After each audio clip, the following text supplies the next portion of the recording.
जब इमरान प्रतापगढ़ी ने सड़क से संसद तक आवाज उठाई। इमरान प्रतापगढ़ी की कहानी किसी एक दिन में नहीं लिखी गई। यह उन अनगिनत रातों, सड़कों, मंचों, भीड़, नारों, सन्नाटों और सवालों से बनी है, जहां एक शायर ने अपने शब्दों को सिर्फ कागज पर नहीं छोड़ा बल्कि उन्हें लोगों की जिंदगी, उनके दर्द और उनके हक की लड़ाई से जोड़ दिया। यह कहानी उस सफर की है जहां एक नौजवान शायरी को सिर्फ मुशायरे की तालियों तक सीमित रखने को तैयार नहीं हुआ, बल्कि उसने उसे सड़क की धूल, पुलिस की लाठियों, सत्ता की चुप्पी और संसद की गूंज तक पहुंचा दिया। इमरान प्रतापगढ़ी का नाम आज किसी एक मंच या पार्टी का नाम नहीं रह गया, बल्कि वह उस आवाज का प्रतीक बन गया है जो तब उठती है जब सिस्टम सवालों से भागता है, जब सत्ता जवाब देने से कतराती है और जब आम आदमी की पीड़ा को अनसुना कर दिया जाता है। प्रतापगढ़ी की गलियों से निकलकर देश की राजधानी तक पहुंची यह आवाज किसी आसान रास्ते से नहीं गुजरी, बल्कि हर मोड़ पर इसे रोका गया,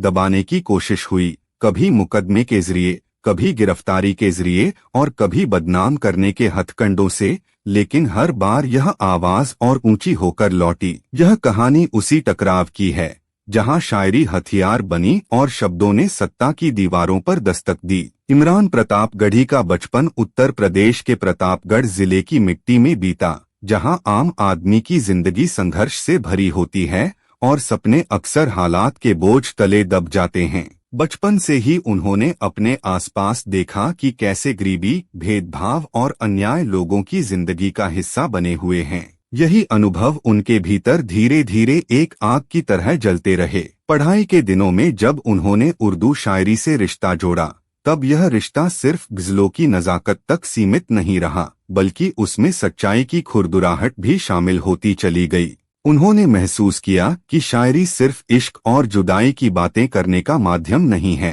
बल्कि यह जुल्म के खिलाफ खड़े होने की ताकत भी रखती है। इसी एहसास ने उन्हें भीड़ से अलग कर दिया। वे मंच पर आते तो सिर्फ तुकबंदी नहीं करते, बल्कि समाज को आईना दिखाते। उनकी शायरी में सत्ता से सवाल थे, मजहब के नाम पर फैलाए जा रहे जहर के खिलाफ चेतावनी थी और आम आदमी के हक की पुकार थी। जैसे जैसे इमरान प्रतापगढ़ी का नाम मुशायरों में फैलने लगा, वैसे वैसे उनकी शायरी भी लोगों के दिलों में उतरने लगी। वे जहां जाते वहां सिर्फ तालियां नहीं मिलती, बल्कि लोग अपने दर्द को उनकी आवाज में सुनते। उनकी पंक्तियां सोशल मीडिया पर फैलने लगीं, वीडियो वायरल होने लगे और देखते ही देखते वे सिर्फ एक शायर नहीं, बल्कि एक जन आंदोलन की आवाज बनते चले गए। लेकिन इस बढ़ती लोकप्रियता के साथ साथ उन्हें सत्ता और सिस्टम की नाराजगी भी झेलनी पड़ी। कई बार उनके कार्यक्रम रद्द किए गए, कहीं मंच देने से मना किया गया तो कहीं प्रशासनिक दबाव डाला गया, लेकिन हर बार इमरान प्रतापगढ़ी ने चुप रहने से इनकार किया। उन्होंने साफ कहा कि अगर सच बोलना गुनाह है तो वे यह गुनाह बार बार करेंगे। सड़कों पर उतरने का फैसला उनके लिए अचानक नहीं था। यह फैसला उन तमाम घटनाओं का नतीजा था जहां उन्होंने देखा कि कानून और व्यवस्था के नाम पर आम लोगों को कुचला जा रहा है। जब देश के अलग अलग हिस्सों में विरोध प्रदर्शन हुए, जब नागरिकता, संविधान और अधिकारों की बात उठी, तब इमरान प्रतापगढ़ी भी उन सड़कों पर नजर आए। वे किसी पार्टी के झंडे के पीछे नहीं, बल्कि संविधान की किताब को हाथ में लेकर खड़े दिखे। उनकी शायरी अब मंच से उतरकर सड़क की आवाज बन चुकी थी। पुलिस की बैरिकेडिंग के सामने खड़े होकर वे वही शब्द बोल रहे थे जो पहले मुशायरे में तालियों के बीच गूंजते थे। फर्क सिर्फ इतना था कि अब तालियों की जगह लाठियों की धमक और नारों की गूंज थी। इमरान प्रतापगढ़ी के विरोध प्रदर्शनों ने उन्हें सीधे सिस्टम से टकराने की राह पर ला खड़ा किया। कई बार उन पर आरोप लगाए गए कि वे माहौल बिगाड़ रहे हैं, भीड़ को भड़का रहे हैं और कानून व्यवस्था को चुनौती दे रहे हैं। उनके खिलाफ मुकदमे दर्ज हुए, पूछताछ हुई और उन्हें गिरफ्तार भी किया गया। लेकिन हर गिरफ्तारी के बाद उनकी शायरी और तेज हो गई। जेल की दीवारों के भीतर भी उन्होंने शब्दों को कैद नहीं होने दिया। बाहर आते ही उन्होंने कहा कि जेल उन्हें चुप कराने के लिए नहीं, बल्कि और मजबूत करने के लिए काफी है। उनकी यह बात उनके समर्थकों के लिए सिर्फ एक बयान नहीं, बल्कि एक भरोसा बन गई। धीरे धीरे यह साफ होने लगा कि इमरान प्रतापगढ़ी सिर्फ विरोध की आवाज नहीं नहीं बल्कि राजनीतिक चेतना का चेहरा भी बनते जा रहे हैं। उनके शब्दों में ताकत थी जो लोगों को जोड़ सकती थी। यही वजह थी कि राजनीति ने भी उन्हें नजरअंदाज करना बंद कर दिया। जब उन्होंने संसद की राह पकड़ी तब कई लोगों ने सवाल उठाए कि क्या एक शायर संसद में जाकर वही बेबाकी दिखा पाएगा जो वह सड़क पर दिखाता है। लेकिन इमरान प्रतापगढ़ी ने संसद में भी वही रुख अपनाया। उन्होंने वहां भी वही बातें कहीं जो वे पहले कहते आए थे। फर्क सिर्फ इतना था कि अब उनकी आवाज सरकारी रिकॉर्ड का हिस्सा बन रही थी। संसद के भीतर इमरान प्रतापगढ़ी का सफर आसान नहीं रहा। वहां भी उन्हें कई बार रोका गया, टोका गया और उनकी बातों को अनसुना करने की कोशिश हुई, लेकिन उन्होंने हार नहीं मानी। उन्होंने हर मुद्दे पर सवाल उठाए, चाहे वह अल्पसंख्यकों के अधिकार हों, किसानों की समस्याएं हों या अभिव्यक्ति की आजादी का सवाल। उनकी शायरी अब भाषणों में बदल चुकी थी, लेकिन उसकी आत्मा वही थी। वे शब्दों को सजाने के बजाय उन्हें सच्चाई से भरते थे। उनकी बातों में भावुकता भी होती थी और तर्क भी। यही वजह थी कि उनके समर्थक उन्हें सिर्फ एक नेता नहीं बल्कि अपनी आवाज मानते थे। इमरान प्रतापगढ़ी का यह सफर सिर्फ उनका निजी सफर नहीं रहा, बल्कि यह उन लाखों लोगों की कहानी बन गया जो सिस्टम से टकराने की हिम्मत नहीं जुटा पाते। उनकी कहानी यह दिखाती है कि अगर इरादा मजबूत हो और शब्दों में सच्चाई हो तो एक आम इंसान भी सत्ता की दीवारों तक अपनी आवाज पहुंचा सकता है। सड़क से संसद तक का यह सफर संघर्षों से भरा रहा, लेकिन इस सफर ने यह भी साबित किया कि शायरी सिर्फ मनोरंजन नहीं बल्कि बदलाव का माध्यम भी हो सकती है। आज जब इमरान प्रतापगढ़ी का नाम लिया जाता है तो उसके साथ सिर्फ एक शायर या सांसद की पहचान नहीं जुड़ती बल्कि उस संघर्ष की याद जुड़ती है जिसने यह सिखाया कि आवाज दबाने से नहीं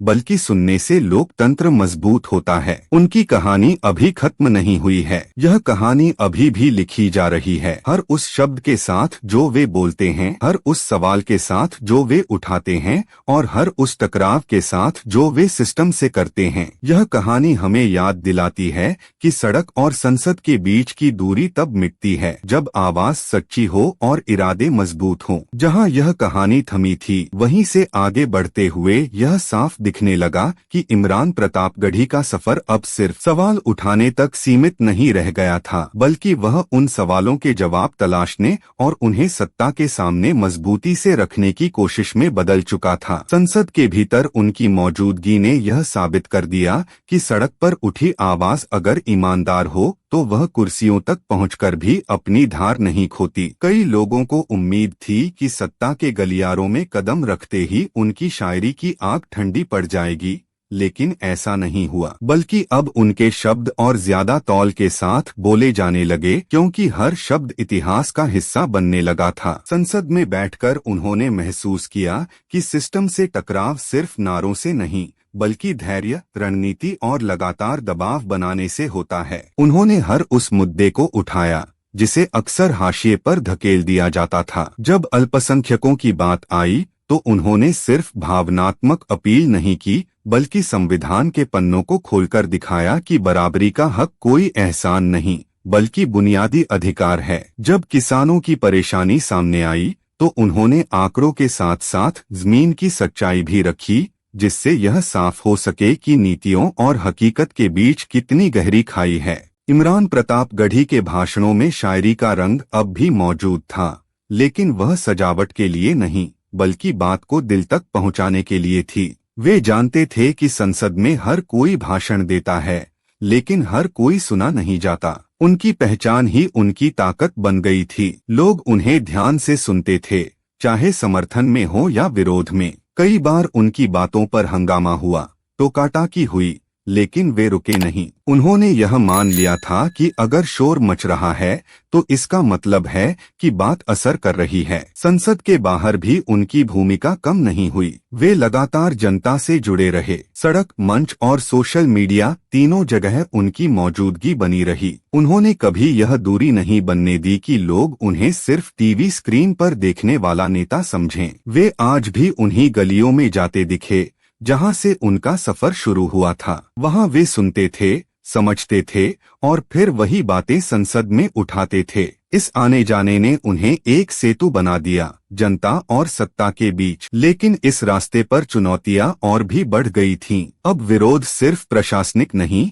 बल्कि राजनीतिक भी हो गया था। उन पर आरोप लगाए गए कि वे मुद्दों को भड़काते हैं, कि वे भावनाओं का इस्तेमाल करते हैं। कुछ ने उनकी शायरी को राजनीति के लिए हथियार कहकर खारिज करने की कोशिश की, लेकिन इमरान प्रतापगढ़ी ने हर आरोप का जवाब उसी तरीके से दिया जैसे वे हमेशा देते आए थे, शांत लेकिन सख्त शब्दों में। उन्होंने कहा कि अगर सच कहना भड़काना है तो वे यह काम करना नहीं छोड़ेंगे। धीरे धीरे उनकी कहानी युवाओं के लिए एक मिसाल बनती चली गई। कॉलेजों, विश्वविद्यालयों और छोटे शहरों में उनके भाषणों और शायरियों की चर्चा होने लगी। युवा उन्हें देखकर यह समझने लगे कि राजनीति सिर्फ कुर्सी की लड़ाई नहीं होती, बल्कि यह समाज को दिशा देने का जरिया भी हो सकती है। इमरान प्रतापगढ़ी ने कभी खुद को आदर्श बताने की कोशिश नहीं की, लेकिन उनका सफर खुद एक उदाहरण बन गया। इस पूरे दौर में उन्होंने कई बार यह भी महसूस किया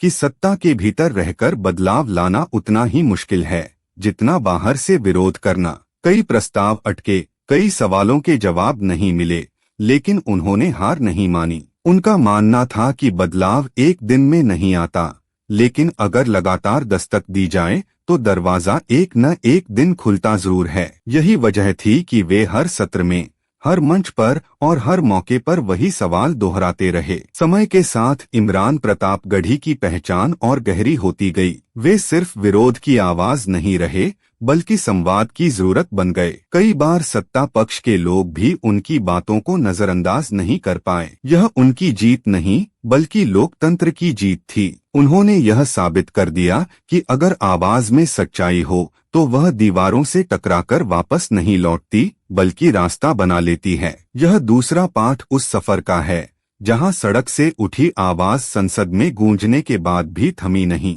बल्कि और जिम्मेदार हो गई। यह कहानी अभी यहीं खत्म नहीं होती, क्योंकि इमरान प्रतापगढ़ी का संघर्ष किसी एक कार्यकाल या एक मंच तक सीमित नहीं है। यह संघर्ष तब तक जारी रहेगा जब तक सवाल बाकी हैं, जब तक जवाब अधूरे हैं और जब तक लोकतंत्र को आवाज की जरूरत है। जहां यह सिलसिला आगे बढ़ा, वहीं से इमरान प्रतापगढ़ी की राह और भी जटिल होती चली गई, क्योंकि अब उनकी आवाज सिर्फ सवाल उठाने वाली नहीं रह गई थी, बल्कि वह सत्ता की सुविधाजनक चुप्पी को असहज करने लगी थी। संसद के भीतर उनकी मौजूदगी सिर्फ प्रतीकात्मक नहीं होती थी, बल्कि संवाद से भरी होती थी। वे सुनते थे, सवाल पूछते थे और फिर उन्हीं सवालों को संसद के मंच तक ले जाते थे। इस प्रक्रिया में उन्होंने कई बार यह भी देखा कि कैसे मुद्दे रास्ते में ही दम तोड़ देते हैं, कैसे फाइलों में बंद होकर सच्चाई अपनी सांसें गिनने लगती है, लेकिन वे हर बार उसी मुद्दे को नए सिरे से उठाते रहे। इमरान प्रतापगढ़ी की शायरी इस समय तक एक तरह का दस्तावेज बन चुकी थी। उनकी पंक्तियां सिर्फ भावनाओं की अभिव्यक्ति नहीं थीं, बल्कि उस दौर की गवाही थीं जिसमें सवाल पूछना जोखिम भरा हो गया था। मंचों पर जब वे शायरी पढ़ते तो लोग सिर्फ तालियां नहीं बजाते, बल्कि खुद को उस शायरी में खोजते। कई बार उनकी शायरी पर रोक लगाने की कोशिश हुई, कार्यक्रम रद्द किए गए, लेकिन हर रोक के बाद उनकी आवाज और दूर तक पहुंची। यह जैसे एक नियम बन गया था कि जितना दबाया जाएगा उतना ही उभरेगा। समय के साथ यह साफ हो गया कि इमरान प्रतापगढ़ी किसी एक विचारधारा या एक वर्ग की आवाज नहीं है, बल्कि वे उस बेचैनी का प्रतिनिधित्व करते हैं जो समाज के भीतर लगातार बढ़ रही थी। उनकी बातों से असहमत लोग भी यह मानने लगे थे कि उन्हें नजरअंदाज करना आसान नहीं है। वे सिस्टम के लिए असुविधाजनक थे, क्योंकि वे सवाल पूछने की आदत छोड़ने को तैयार नहीं थे। यही असुविधा उनकी सबसे बड़ी ताकत बन गई। इस तीसरे पड़ाव पर आकर उनकी कहानी एक व्यक्ति की कहानी से आगे निकल चुकी थी। यह कहानी अब उन तमाम लोगों की कहानी थी जो अपने हक के लिए आवाज उठाना चाहते हैं, लेकिन डरते हैं। इमरान प्रतापगढ़ी का सफर उन्हें यह भरोसा देता है कि डर के बावजूद खड़ा होना मुमकिन है, कि शब्द अगर सच्चे हों तो वे लाठियों और दीवारों से ज्यादा मजबूत साबित होते हैं। यह कहानी अभी भी चल रही है, बिना किसी निश्चित अंत के, क्योंकि संघर्ष तब तक खत्म नहीं होता जब तक सवाल पूछने वाले जिंदा हैं और जवाब मांगने की हिम्मत बाकी है।